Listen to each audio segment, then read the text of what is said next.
రేవంత్ రెడ్డి గారు ఢిల్లీ పోయినప్పుడు ఏమన్నారు? దత్తాత్రేయ గారు బీసీ మంచోడు, ఆయనకు వైస్ ప్రెసిడెంట్ అని అన్నాడు. మళ్ళీ వారు వి హనుమంతరావుని వైస్ ప్రెసిడెంట్ అనౌన్స్ చేయొచ్చు కదా. సురేష్ రెడ్డి గారు అనౌన్స్ చేసే అవసరం ఏమొచ్చింది? మళ్ళీ నీ అధ్యక్షుడు అయినప్పుడు అవి మాట్లాడారు. ఆత్మ ప్రబోధన గతంలో కూడా నిల్లం సంజీవ్ రెడ్డి గారి ప్రయత్నం, అప్పుడు కూడా ఆత్మ ప్రబోధన అన్నారు, మీకు తెలుసు అందరికీ. ఆత్మ ప్రబోధన ఏం చేశారు కాంగ్రెస్ పార్టీ? ఆత్మ ప్రబోధనలో నేను కూడా అంటున్నాను, ఆత్మ ప్రబోధన చేసుకొని కాంగ్రెస్ పార్టీలో ఉన్న బీసీలందరూ కూడా ఎన్డీఏ క్యాండిడేట్కి ఓటేయండి. ఆయన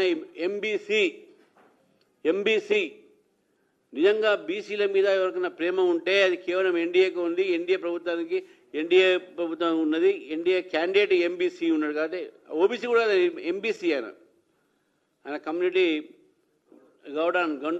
గౌండార్ కమ్యూనిటీ వెరీ మినిమం ఉన్నటువంటి కమ్యూనిటీ అది. ఆయనకి మేము గవర్నర్ ఇచ్చినాం, గతంలో ఎంపీ ఇచ్చినాం, రాజ్యసభ ఇచ్చినాం. ఇప్పుడు వైస్ ప్రెసిడెంట్ చేస్తే మీరు ఈరోజు నేను అది కూడా చెప్తున్నా, ఇండియా అలయన్స్ వాళ్ళ క్యాండిడేట్ మీద మాకేం ఆయన బికాజ్ నేను ఆయన ముందు ప్రాక్టీస్ కూడా చేశాను. ఆయన సుప్రీంకోర్టు జడ్జి